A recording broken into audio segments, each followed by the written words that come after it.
so we're gonna start, like so many recipes, just sauteing basic onions and peppers. A little bit of canola oil there. You can also use peanut or vegetable oil.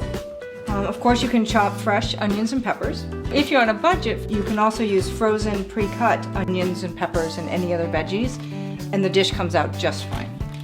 Now I'm adding some granulated garlic, a little chili powder. Now I'm adding some cumin.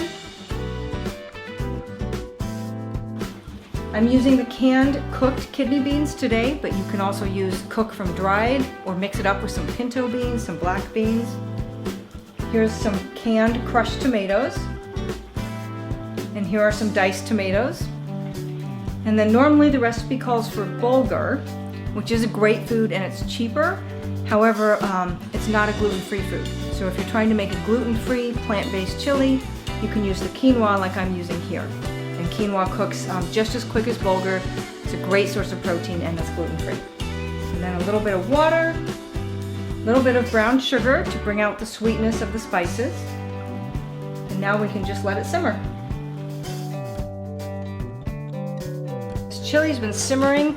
The entire house smells delicious, and you can tell it's done when the quinoa or bulgur, whichever one you're using, is tender and ready to eat.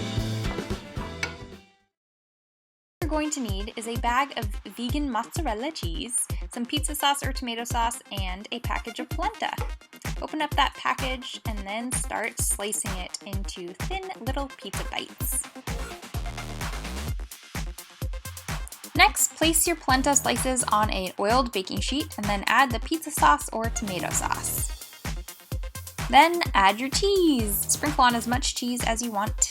And finally, put it in the oven. You're going to want to bake this at 400 degrees for probably about 15 minutes, but really just until the cheese is nice and melty, and then pop it out and you're done. You can get super fancy by sprinkling garlic on top or oregano or anything you like on your pizza.